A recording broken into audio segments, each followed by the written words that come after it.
Então vamos lá, aqui é o sumário de tudo que vai ser apresentado. Vou falar um pouco sobre mim, a maioria de vocês a essa altura já leram no site do portal, tudo, já me conhecem, né? A respeito do portal e a respeito do curso. Vou falar um pouco mais a respeito do curso de fadiga que está, inclusive agora com o carrinho aberto, né? Para quem ainda tiver interesse em fazer o curso de fadiga aeronáutica, é uma oportunidade para você se inscrever essa noite. Então, histórico de fadiga em caças, do F-89 ao F-15. Então, está indo de trás para frente, parece, né? Mas o F-89 é da década de 40, 50. E o F-15 é um avião bem mais recente, como você sabe, né? Evolução das filosofias de projeto. É uma coisa muito parecida com a aviação comercial, aviação de grande porte, mas vale a pena a gente discutir um pouco a respeito disso. Como assegurar a integridade da estrutura, tem um material bem bacana. Análise de missões, cargas e configurações. Análise estrutural propriamente dita, análise estrutural para elementos finitos, principalmente. Ensaios estruturais para validação e para outras razões, né? Vou mostrar uma série de slides e um material a respeito de ensaios bem bacana. Monitoramento da frota, uma coisa muito comum a aeronaves militares. E, finalmente, um slide com considerações finais aí.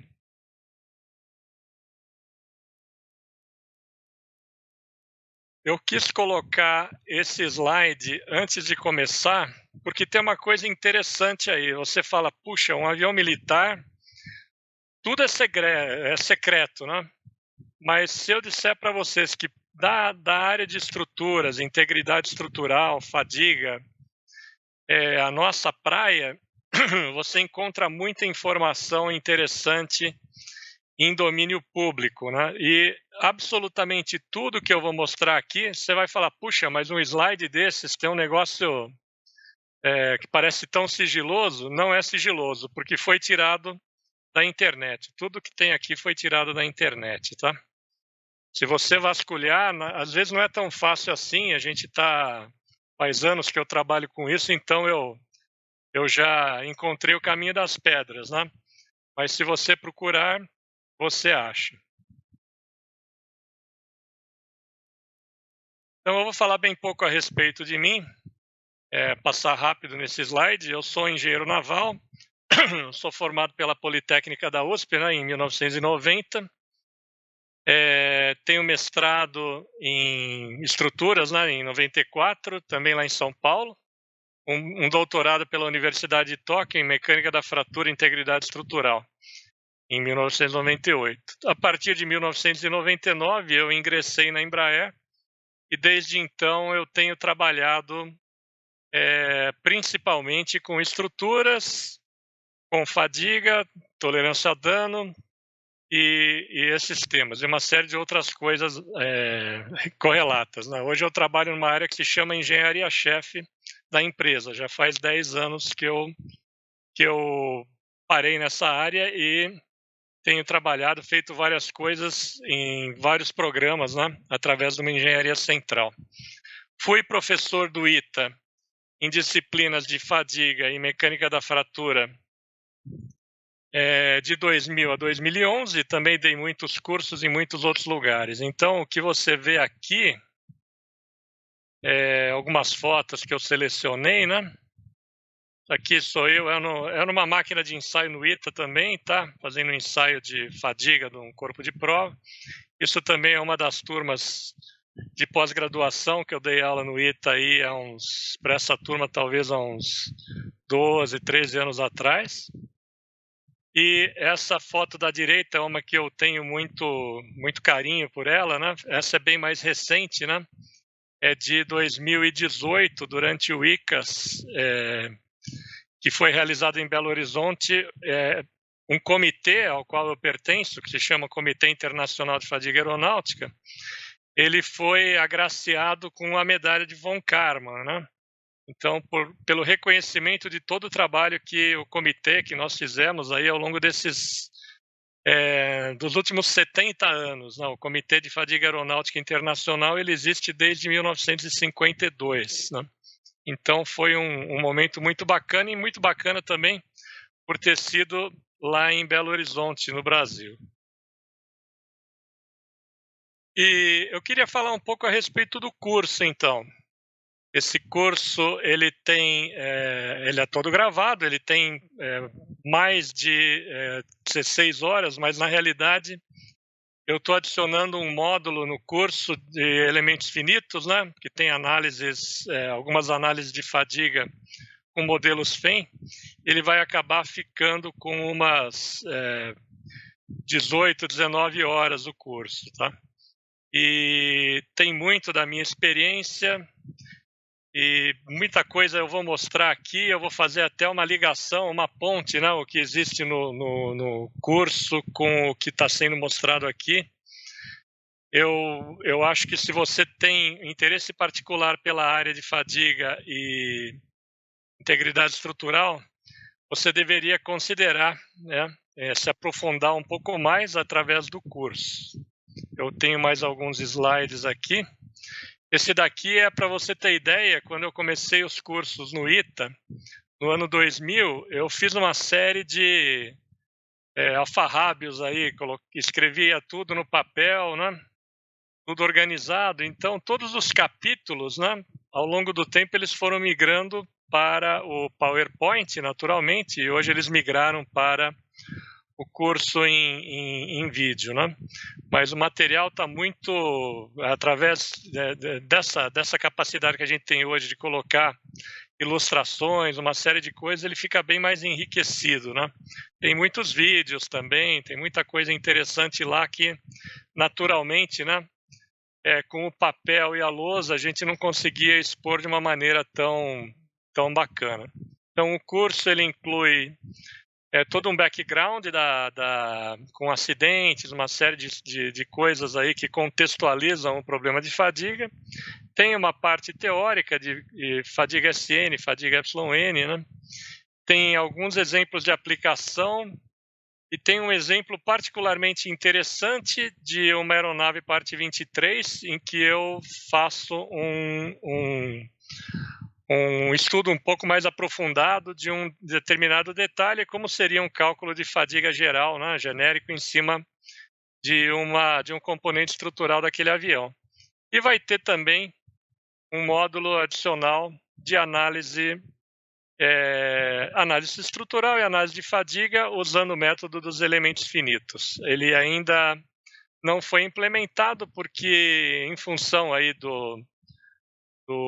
da receptividade, eu fiquei motivado e coloquei essa meta aí para mais ou menos o mês de abril, a gente deixar. Como curso, a partir do momento que você compra, você tem 1 ano para realizar o curso, né? Se entrar a partir de abril, você vai ter tempo de sobra para ver essa parte também, tá?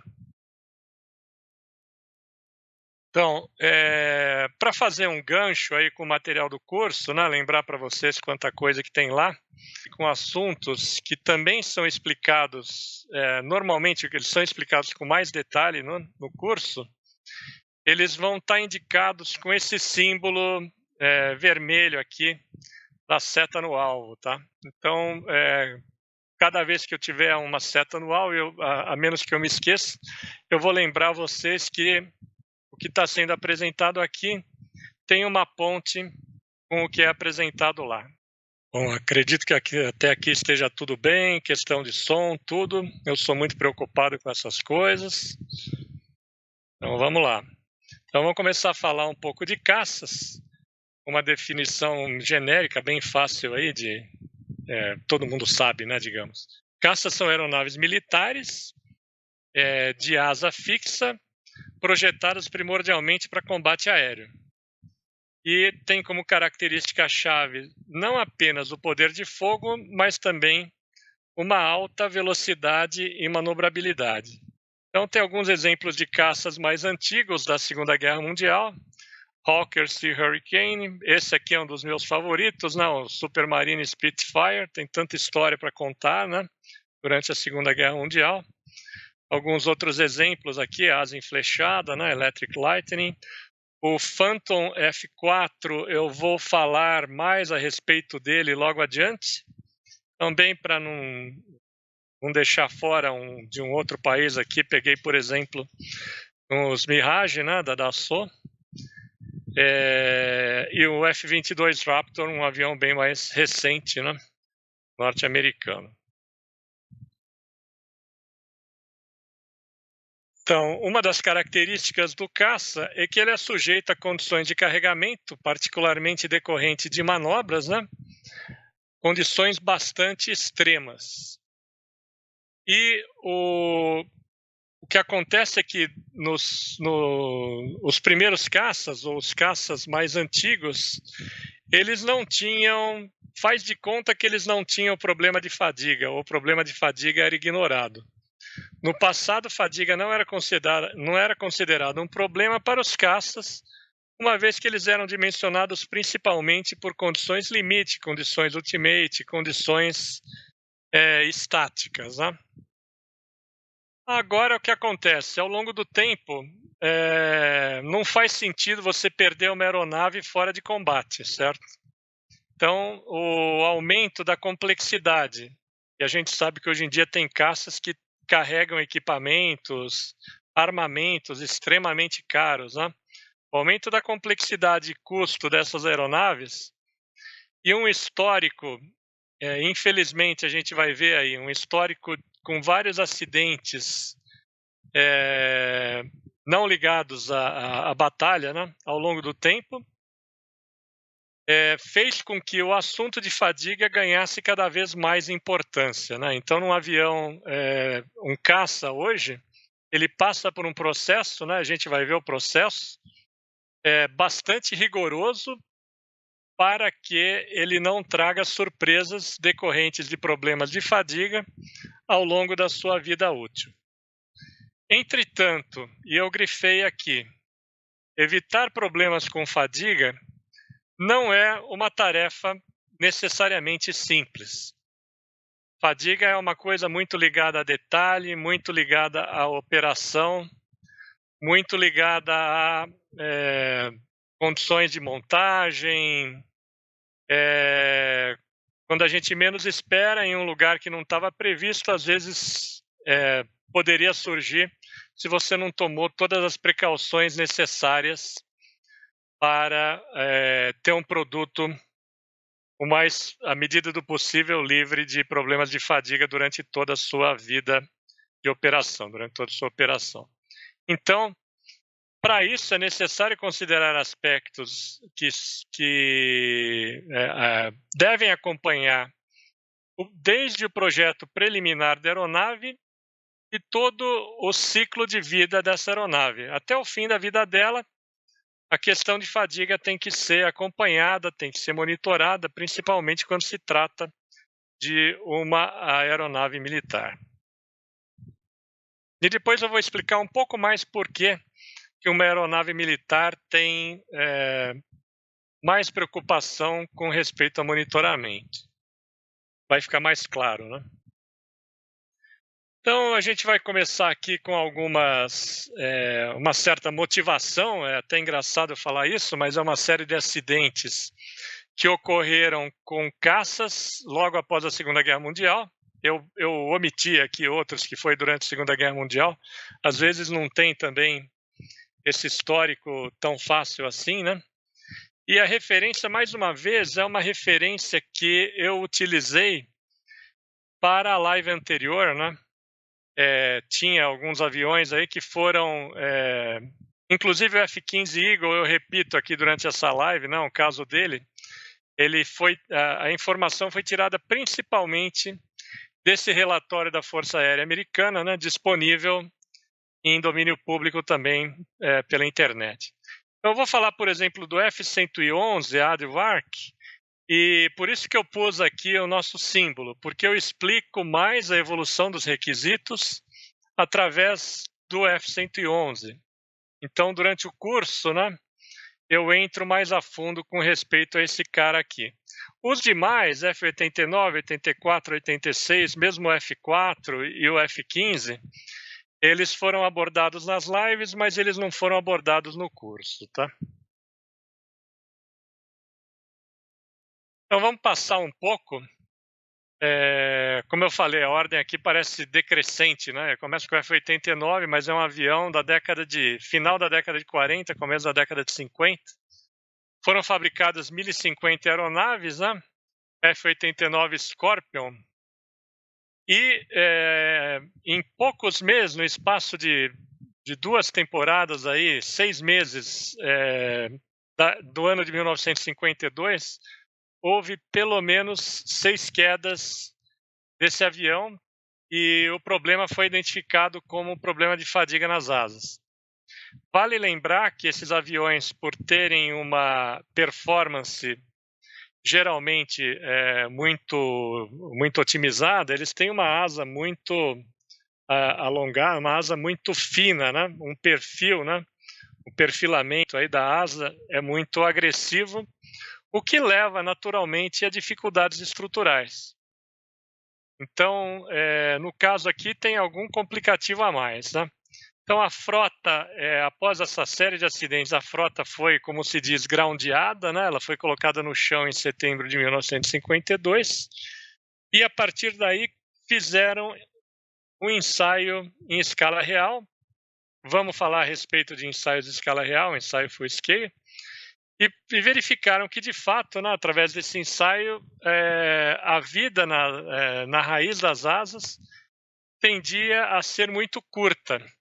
E por uma questão não necessariamente ligada ao ensaio, mas ligada à operação do avião, as asas tinham tendência a torcer nas suas pontas decorrentes aí de manobras com Gs elevados, tá? Então, foram 194 aeronaves que tiveram que ser retrofitadas em função de problemas, em função de trincas na asa do F-89. E também esse tanque de combustível, esses tanques aqui nas pontas das asas, também eram um complicativo que dava um peso muito grande, né? Dava uma carga muito grande de flexão na asa. Isso também gerava dificuldades, né? E com respeito, uma coisa interessante, com respeito a essa questão da torção, foi colocada uma pequena aleta que redirecionou o fluxo de ar, então era uma carga aerodinâmica, né? E reduziu a torção e resolveu esse problema. Então a solução não foi necessariamente uma solução estrutural, foi uma solução aerodinâmica que resolveu um problema estrutural. Então vamos para o próximo. O Thunderjet ou Thunderbird aqui, não? O F-84. Essa aeronave foram fabricadas 7.524, de várias famílias, né, claro. E houve várias falhas de perda de asa também, falhas catastróficas a partir de 1948. Então, após 9 quedas por separação de asa, o pessoal ainda achava que o problema era estático e decidiram reduzir o limite de Gs em operações aí com pull-up, né? E só que continuou caindo o avião. Então, após 12 acidentes fatais, foi feita uma inspeção na frota. E 60% a 70% das aeronaves tinham algum tipo de trinca, tá? Tinha 61 aeronaves que tinham trincas bem significativas na longarina traseira, tá? E muitas delas tinham trincas no revestimento também. Então era um avião bastante problemático. Então foi feito também um ensaio full scale na época e vários reparos e várias modificações na frota. Essa ilustração é interessante, né? Mas ela não diz respeito a aeronaves que foram jogadas fora por problemas de fadiga. Na realidade, elas foram jogadas fora porque elas são aeronaves safe life, né? Elas eram aeronaves safe life. E após uma vida que o avião atingiu, que ele conseguiu ser dimensionado para 3.000 horas de voo, simplesmente por ser um avião safe life, o que você não tinha nada para fazer com ele, a não ser jogar no lixo, né? Então, daquele número de milhares de Thunderbirds ou Thunderbolts aí que a gente viu, no final da vida operacional ele era simplesmente descartado, como vocês veem aí. Então vamos em frente aqui. Tem uma outra aeronave semelhante, que é o F-86 Sabre, né? Esse aqui, gozado que cada vez mais vai aumentando o número de aeronaves fabricadas, né? Daqui a pouco passa das 10 mil, né? Então 9.860, e também era um avião problemático do ponto de vista de fadiga nas asas, né? Várias aeronaves perderam asas durante o voo, e aí começou a se levantar que mais uma vez o problema era relacionado à fixação, à fadiga na fixação das asas, né? Fizeram uma série de inspeções e constataram que 515 aviões tinham trincas, tá? E também fizeram um ensaio de fadiga e o avião, que deveria durar 3.000 horas, após 600 horas, já apresentava problema de fadiga na asa e teve que ser reforçado, teve uma série de correções que tiveram que ser feitas nessa aeronave também, tá? Então é um histórico, né? A gente está falando tudo da Força Aérea Americana. Os caras tinham um histórico de aviões na década de 50, 60, e agora a gente vai entrar na década de 70, de aviões bastante problemáticos do ponto de vista de fadiga. O próximo aqui na lista, né, é o F-4 CE Phantom 2, o qual os F-4 foram 5.195 aviões fabricados, né? E esse avião tem um histórico inacreditável de quedas fora de combate, tá? A Força Aérea americana comprou 2.500 deles e houve 800 quedas de F-4 fora de combate. E a Marinha também comprou 900 e aproximadamente 450, metade da frota, caiu também fora de combate. Então, foi constatado que muitas dessas quedas tinham motivação estrutural. Não todas, né? Mas um número significativo. Então, foram feitas inúmeras modificações na frota, foram feitos inúmeros ensaios de fadiga. O avião custou caro, né, depois que ele já existia. E foram constatados problemas de fadiga, mais uma vez, na raiz da asa, problemas de corrosão de tensão em longarinas, problemas na fuselagem, problemas em tanques e estabilizadores. Qual que é a novidade aqui? A novidade é que, além dos problemas na asa que a gente viu nas aeronaves anteriores, houve muitos outros problemas em outras regiões do avião. Então, o F-4 foi um avião definitivamente problemático, né? Esse aqui, então, nós temos o F-111, 563 aeronaves fabricadas, até que o número não é tão grande, era da General Dynamics esse avião, né? E um caso serviu, eu diria que foi a queda certa na hora certa, né? É um caso que houve de queda numa aeronave em particular, do F-111, serviu como um motivador para a mudança de toda a forma como a Força Aérea Americana passou a encarar o problema de fadiga. Ele teve um acidente, então, emblemático, a aeronave número 94, perdeu a asa numa manobra de pull-up a 4Gs, sendo que a carga esperada para uma condição dessa era de 7,33 Gs, tá? Então, só para vocês verem aqui, esse avião era supersônico, né?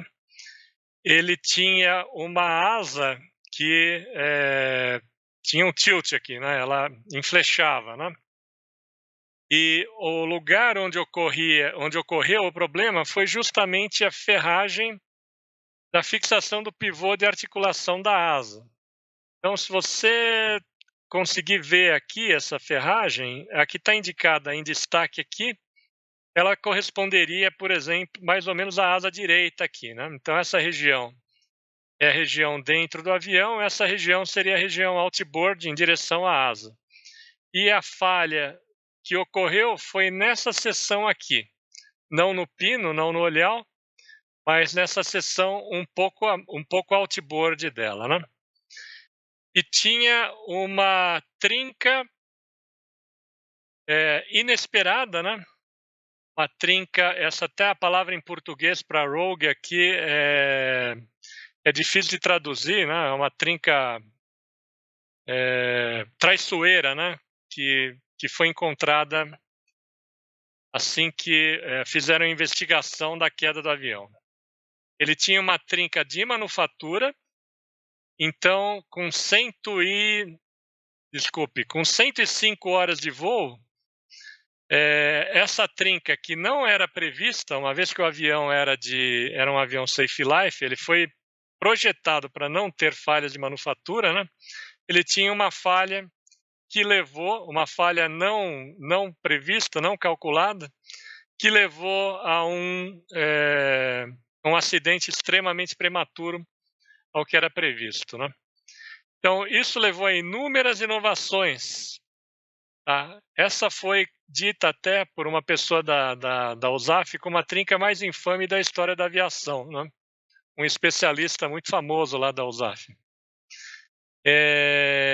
Então levou a mudança nos requisitos, os novos requisitos passaram a ser os tolerantes a dano, a nova filosofia de projeto, né? A filosofia de projeto, e o projeto, sim, ele passou a ser o projeto tolerante a dano a partir de 1978, né? Então, esse foi um acidente emblemático que levou a USAF a trabalhar de uma maneira diferente e as outras forças aéreas do mundo seguiram, né?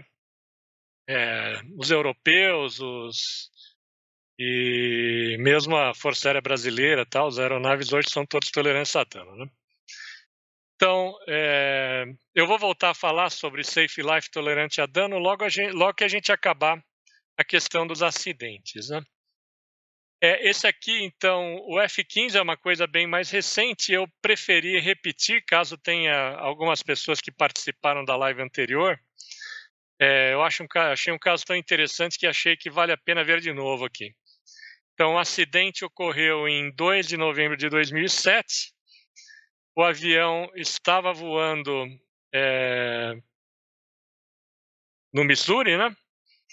E houve o acidente e o piloto se ejetou após a separação das partes, que eu vou mostrar logo a seguir, e o piloto se salvou, tá? Isso é uma coisa interessante de observar. Ainda mais quando vocês verem, né, como é que foi o acidente. Então, essa é a parte de trás. Interessante que ela se parece preservada praticamente toda intacta, né? Apesar de toda a queda. E a parte da frente, né, foi parar em algum outro lugar distante da parte de trás. A fuselagem dianteira foi parar num outro site um pouco mais longe. Então, o que aconteceu? A reconstituição do acidente baseada no testemunho do piloto foi isso. Simplesmente uma parte se desprendeu da outra. Como é que uma coisa dessa pode ter acontecido, né? Então, a reconstituição do acidente indicou que houve uma falha no longeron superior da cabine. Então, da onde a gente está falando? A gente está falando dessa peça aqui, e corre tudo por aqui, mas a falha foi mais próxima à antepara traseira aqui. Tá? Aqui a gente tem uma seção de como seria esse longeron, uma peça usinada, grande, né?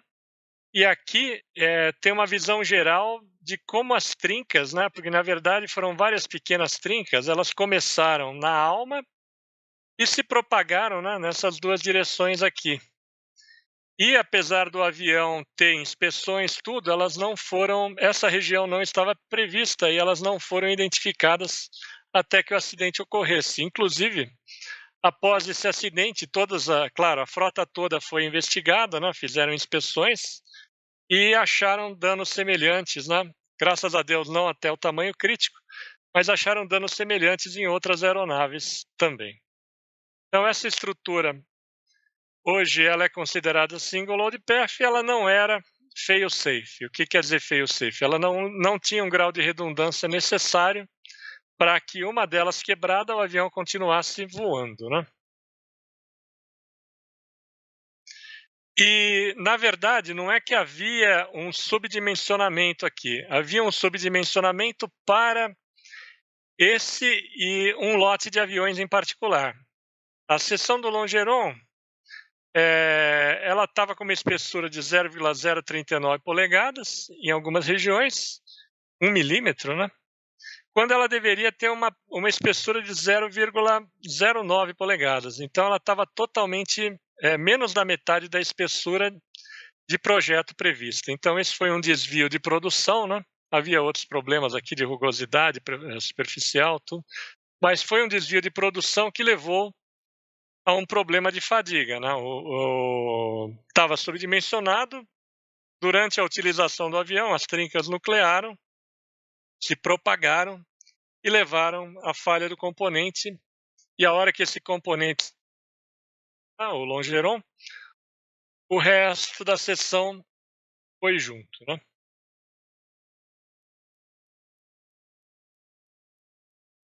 Então, passado esse conjunto de ocorrências aí, de problemas, né, ligados à fadiga em aeronaves militares, né, a gente mostrou as americanas, né, principalmente, e a gente vai falar um pouquinho agora de filosofias de projeto. E as filosofias de projeto têm uma aderência muito grande com as filosofias de projeto de aviões comerciais também, tá? Então, a sequência foi mais ou menos essa. Primeiro, a filosofia era o projeto estático, como eu falei para vocês. Não havia preocupação com fadiga. Tá? Era uma situação mais... o caça sofre uma situação extrema, então por que eu vou me preocupar com fadiga, né? Aí passou para um projeto Safe Life, vida segura, também chamado como Safety by Retirement, né? Porque você aposenta o avião, lembra aqueles Thunderbirds lá que estavam todos no lixo? Depois que chegou nas 3.000 horas de voo, o avião vai ser aposentado. E, simultaneamente com a vida segura, teve o desenvolvimento da filosofia fail-safe, que é a falha segura, que é a possibilidade de você colocar uma série de redundâncias, né, da mesma forma que é feito com sistemas, com comandos de voo, com uma série de coisas no avião. A estrutura, em geral, é toda redundante, ou é redundante à medida do possível, né? Então, é o safety by design. Você faz um projeto inteligente nesse sentido. Você faz uma estrutura bastante redundante de forma que eu possa perder um caminho de carga e o avião continuar voando, né? E tudo isso evoluiu para uma filosofia de tolerância ao dano, filosofia Damage Tolerance, que é o que é praticado hoje, também chamada de Safety by Inspection. Então, além de herdar uma série de características das filosofias anteriores, foram introduzidas as inspeções periódicas, né? E, para isso, eu preciso fazer uma série de coisas, né? Uma série de atividades que não vão ser discutidas aqui no escopo dessa live. Eu preciso conhecer a resistência residual da estrutura, né? À medida que ela perde certos caminhos de carga. Eu preciso também fazer análise de propagação de trinca ou ensaios e verificar por quanto tempo uma estrutura pode permanecer com uma trinca crescendo eventualmente, sem que ela perca a sua resistência estrutural. E tudo isso evoluiu mais recentemente para o que a gente chama de Condition-Based Maintenance, né? Que significa o seguinte: você tem um plano de manutenção, mas você também toma crédito da utilização da sua aeronave, a utilização da sua frota, para definir como vai ser o plano de manutenção. Aqui, esse material, a propósito, né, boa parte dele foi apresentado durante o ICAS, né, em Belo Horizonte, em 2018, e é parte até da apresentação da medalha do von Karman que eu havia mencionado no começo da live, tá? E tem uma informação a mais, né, que foi mostrada pelo Anders Blom, né, um sueco, que evoluiu muito o projeto de aviões militares para integração de peças, né? Havia muitas peças, umas montagens mais complexas, tudo em função das técnicas de manufatura, e à medida que as técnicas de manufatura foram evoluindo, houve também muita integração de peças em usinados mais complexos, né? Isso também levou a implicações do ponto de vista de fadiga. Então, esse diagrama dá uma visão geral de como é feito o gerenciamento, né? Como eu asseguro a integridade estrutural de um caça e também de outras aeronaves militares, tá? Por trás de tudo existem, o pano de fundo aqui são os requisitos, né? Os requisitos, no caso, é o chamado ASIP, eu vou citar o ASIP no final da nossa live também, é o 1000 Standard 1530, também disponível na internet, tá? Todo esse material é domínio público. E tem uma série de pilares ou uma série de ações aí, atividades que devem ser tratadas com bastante detalhe, a fim de evitar problemas de fadiga durante toda a vida da aeronave. Análise da missão, análise de cargas, análise estrutural, naturalmente, cargas para estruturas, tá? Cargas para tensões, análise de tensões, análise de fadiga. Product Model, eu vou falar um pouco a respeito disso. O que quer dizer isso? Eu vou falar de configurações, né? Questão de manufatura, olha como a manufatura é importante. A gente acabou de ver o caso aqui do F-15, né? O controle, né, dos processos de manufatura também é um item muito importante. E também todo o acompanhamento, né, monitoramento de cargas, tudo durante o serviço, o período em que a aeronave vai estar voando, né? Junto com isso, para apoiar as questões de análise, existe uma série de ensaios estruturais. Por exemplo, pirâmides de ensaio, né? A gente chama de building blocks, que eu detalho um pouco mais no nosso curso também. E ensaios de voo também são muito importantes para você verificar se as cargas que estão sendo aplicadas estão corretas ou estão de acordo com aquilo que se espera da utilização da aeronave.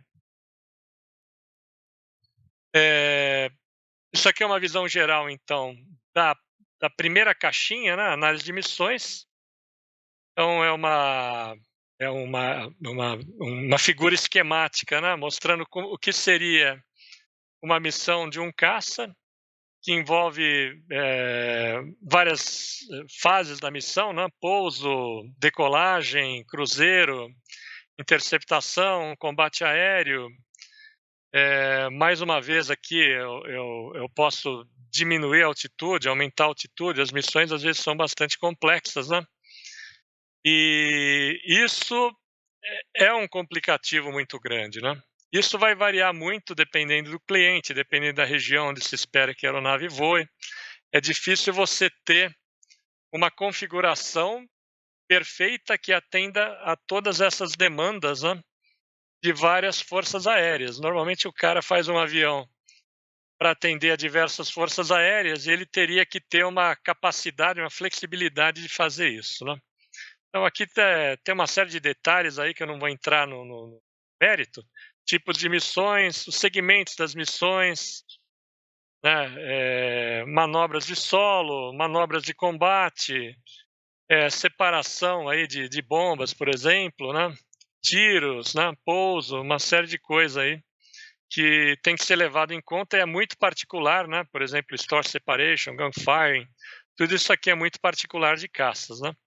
Parâmetros, existe uma série de parâmetros que levam à possibilidade de eu medir ou de eu estimar as cargas de fadiga. Eles são essenciais aqui, né? Acelerações, velocidades, altitude, peso, consumo de combustível, configurações aí de separação aí de bombardeiro, tudo, né?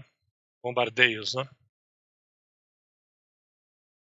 E a partir daí, tendo todas essas informações, dados de configuração, dados de voo, eu vou estimar, e é uma coisa bastante sofisticada, bastante complexa para um caça, né?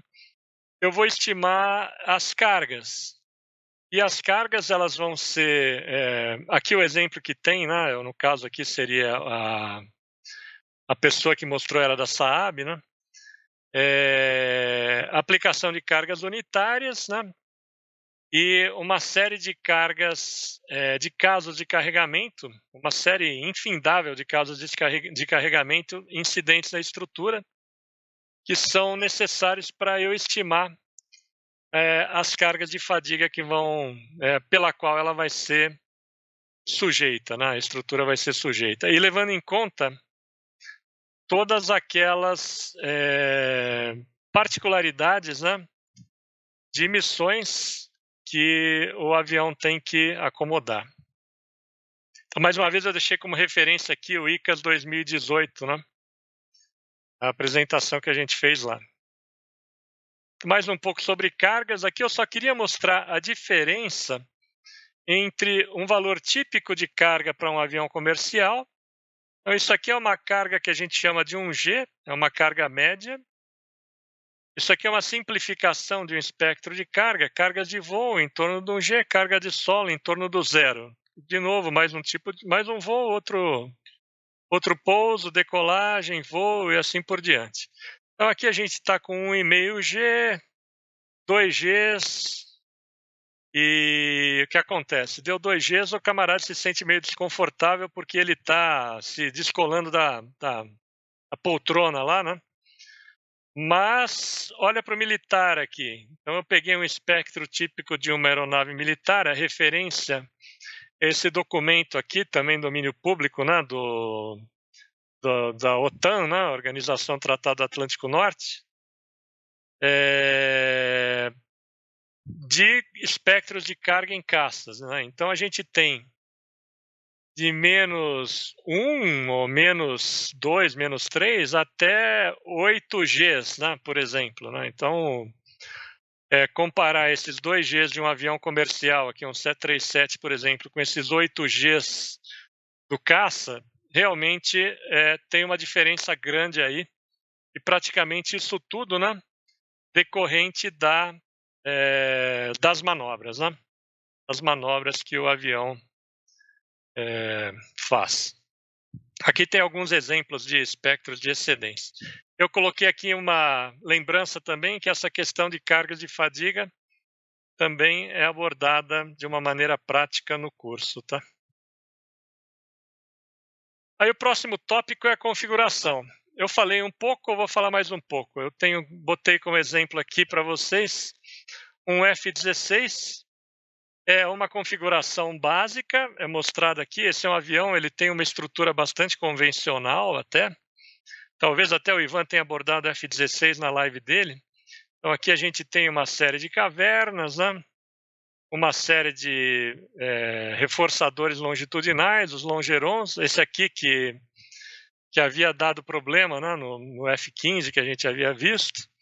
Então a asa também praticamente toda metálica, mas a configuração, vamos assumir que essa é uma configuração típica. Então ela atende, né, a gente tem milhares de F-16 aí, ela serve para atender uma série de clientes, né? Então o avião de Israel, o avião do Chile, o avião da USAF, assim por diante, eles têm condição de, com uma configuração típica ou não, né, cumprir uma série de missões. Já esse avião é um pouquinho mais complicado. Então é o F-35, o Joint Strike Fighter, né? Ele tem pelo menos, né, 3 configurações principais aqui. Essa aqui se chama Conventional Takeoff and Landing, né, CTOL. Essa daqui é para decolagem vertical, né? É o Short Takeoff and Vertical Landing, STOVL. Então são duas configurações bastante diferentes. Você tem que olhar no detalhe e você vai descobrir que para atender demandas diferentes foi necessário fazer configurações diferentes. E tem uma terceira configuração que se chama Carrier Variant, né? O CV aqui, que tem suas particularidades também, né, que são diferentes das duas anteriores, né? Então, vocês veem o desafio, né? Praticamente um avião que são 3. Então, ainda sobre essa parte de configurações, explorando um pouco mais o F-35, eu queria mostrar para vocês que cada uma dessas 3 configurações tem uma grande diferença do ponto de vista de materiais. Então, aqui é uma visão geral dos materiais. Observa que toda a parte interna é em alumínio, a maioria das 3 configurações, né? Muita coisa deve ter uma comunalidade aí. A parte externa, nem tanto, né? Tem algumas diferenças aqui de material composto e outros tipos de material composto, tipo A, tipo B, não tem detalhes aqui. Tem bastante titânio, aço e outros materiais aí. Então, a seleção de materiais, né, para cada configuração, ela leva em conta o custo, o peso e a performance. E aqui eu até fugi um pouco, né? Daqui a pouco eu já volto para nossa linha mestra, né? Eu queria mostrar para vocês, eu fiquei com vontade de compartilhar aí uma informação bacana aí que eu acho bem interessante, que é a quantidade de material composto nos caças e em outras aeronaves aqui. Também, né? Essa informação é disponível por aí. Por exemplo, F-117, quem diria, né? Ele tem tipo 8% de material composto, né? Do que esse avião é feito, né? F-16, 5% de material composto. Você deve estar decepcionado de ver isso, né?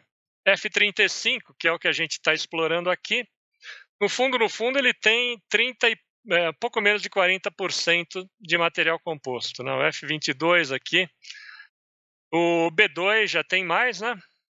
E aqui o Osprey, por exemplo, tem uma quantidade grande de material composto. Então varia bastante, né? Mas muitos aviões, eles têm uma estrutura bastante convencional. E, né, em função disso, tem muitos problemas de fadiga também. Então, de volta à nossa linha mestra, próxima atividade é análise estrutural. Então, eu peguei alguns exemplos de modelos de elementos finitos, né? Esse aqui, por exemplo, é de um F-16, é um modelo global. Vocês veem aqui, ter uma ideia de como ele é separado em blocos, né? E como é que são as malhas de elementos finitos aqui. A asa parece particularmente detalhada, né? A fuselagem também deve ser de uma estrutura de seções semelhantes à da própria aeronave, né? Ela é um pouco menos detalhada aqui e reflete também a época em que o avião foi desenvolvido, tá? Esse modelo mais sofisticado é do F-16 também, mas é um modelo que foi utilizado para um ensaio virtual, né? Então a gente vai ver depois como é que é um ensaio full scale e junto com o ensaio eles desenvolvem também um modelo do ensaio. Então o ensaio ele é simulado virtualmente. É como se fosse um irmão gêmeo virtual referente ao ensaio estrutural, o ensaio de fadiga da aeronave, tá? Esse aqui eu coloquei, o T-38 eu já tinha colocado num pôster do Instagram, também para vocês verem como esse avião é antigo, é claro, né, da época do F-5, como que era o modelo de elementos finitos, na realidade como ele ficou, tá? Porque existem várias apresentações aí disponíveis, né? Um material disponível que mostra que o modelo original, né, tinha um modelo original aí de 2008, deve ter modelos até mais antigos, né? E em 2017, né, a Northrop ela refez todas as análises, né? Por vários motivos, e os modelos se tornaram bem mais detalhados, né? E a validação de vários resultados com esses modelos mais detalhados se mostrou muito eficiente, é o que o material da Northrop mostra. Então tem aqui, por exemplo, uma caverna dianteira aqui, o Main Landing Gear Attachment, né, da fixação do trem de pouso, suporte das empenagens. Então vocês veem o nível de detalhe em que isso foi feito, né, pelo pessoal da Northrop. Mais uma vez, o nosso amigo aqui F-35, um dos modelos das configurações aí, ou os vários modelos das configurações de elementos finitos, né? Dos modelos de elementos finitos das configurações. Então, o STOVL, para vocês terem ideia, ele tem 221 mil elementos, é um modelo global. O CTOL tem 213 mil e o CV, né, o terceiro lá, 240 mil elementos. Né? Então, são modelos bem sofisticados. Né?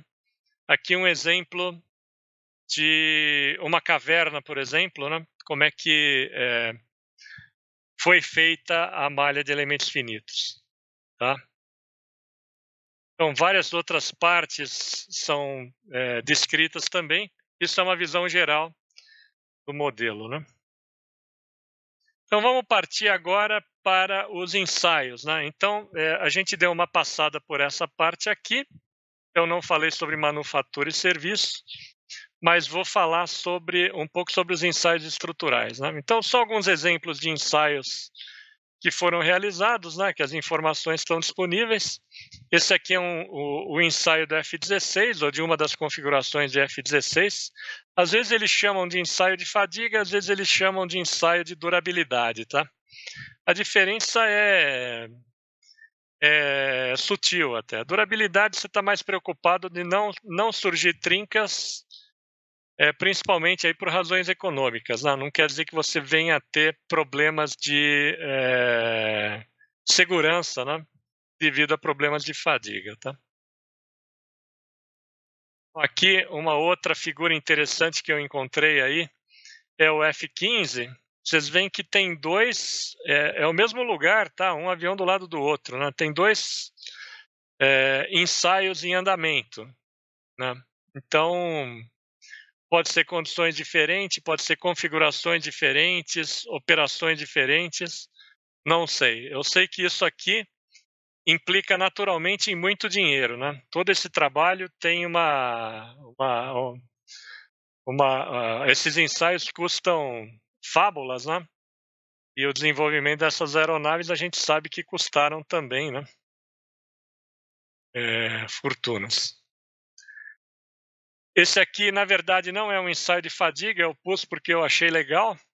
É o F-35, isso aqui é um drop test, mas eu vou mostrar para vocês um pouco da campanha de ensaios que foram realizados para o F-35 ou que estão em andamento também.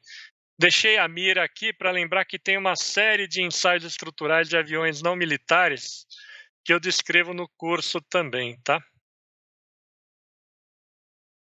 Então, olha só. Isso aqui é uma visão geral de ensaios estruturais que foram realizados para os F-35, diversas versões, né? Vocês observam.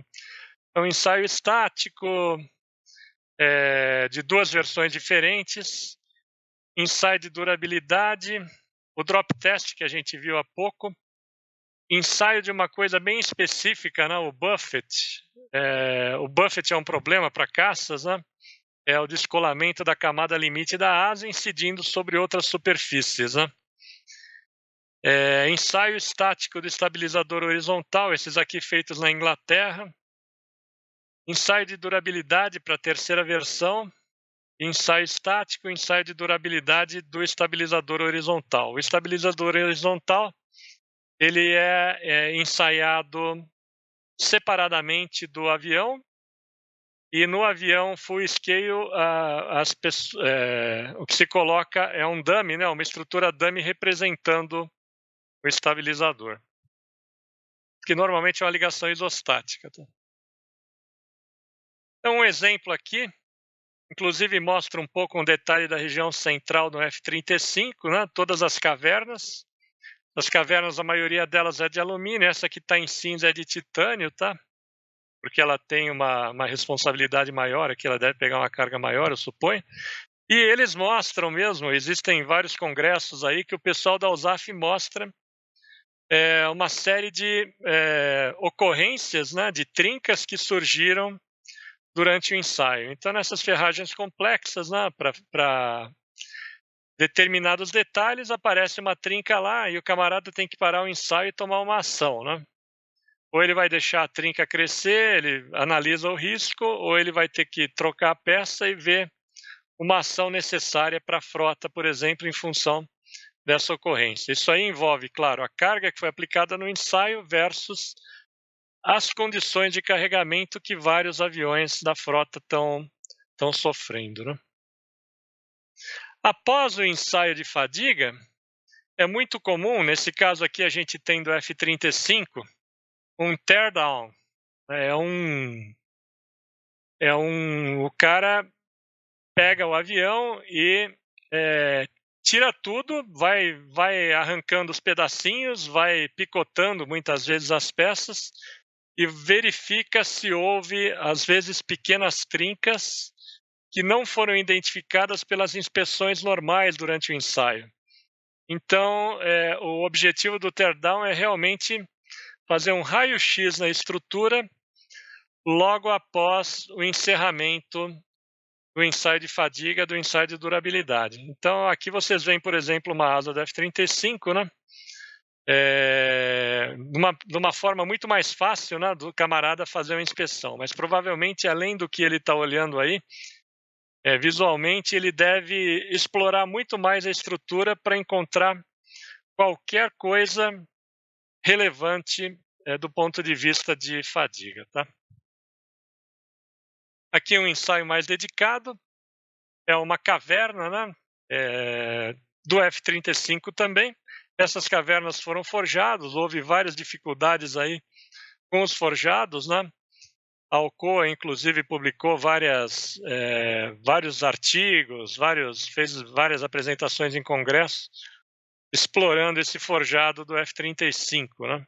Então, teve ensaios dedicados, né, ensaios de fadiga no componente, como parte aí de um building block. Aqui, já terminando, eu peguei aí de um colega também, o australiano, né? Ele apresentou uma campanha que está sendo feita aí, o que eles chamam de F-18 internacional. Então, além dos ensaios que são feitos pelo fabricante principal, né, da aeronave, também, às vezes, certas forças aéreas ou certos países. Então, esse F-18 internacional teve ensaios no Canadá e teve ensaios na Austrália também, tá? Esse aqui é o F-18 da Austrália, acredite em mim, ele está lá dentro, né? Realmente, a quantidade de coisas que tem aqui que foram utilizadas aí, né? Pelo menos que aparece nessa foto, quase que o corpo de prova ele fica invisível, né? Mas é um F-18 também. Tá? Duas aeronaves diferentes, ensaiadas em dois lugares diferentes, para duas forças aéreas diferentes, né? E aí a gente passa para essa ponta aqui, que é o monitoramento da utilização da aeronave. Eu só deixei um slide aqui, é um F-18 também, e esse dado é da Força Aérea Finlandesa, tá? Então eles fazem monitoramento constante da frota, e aqui tem um determinado parâmetro, né? A vida em fadiga, ou utilização aí da vida em fadiga na raiz da asa, em função aqui do número de horas voadas. Então, cada ponto desses aqui foi tirado de uma aeronave em um determinado tempo, né? Então, eles ajustam a utilização real, ou eles comparam a utilização real com a utilização prevista em projeto. E, dessa forma, eles fazem aquilo que eu falei, né, que é o Condition Based Maintenance. Eles conseguem tirar mais proveito. De um lado, eles conseguem verificar se existe alguma coisa aí, alguma surpresa, né, do ponto de vista operacional, em relação ao que estava previsto. E, por outro lado, se eu tiver muito aquém daquilo que estava previsto, eu posso considerar outras possibilidades aí, do ponto de vista de operação, né? Aí depende de cada força aérea, depende de cada fabricante, inclusive, né, esse tipo de concessão. Então, por trás de tudo isso, como eu falei, existem os requisitos, uma série de requisitos militares surgiram e foram decorrentes de uma série de problemas que a gente passou aqui.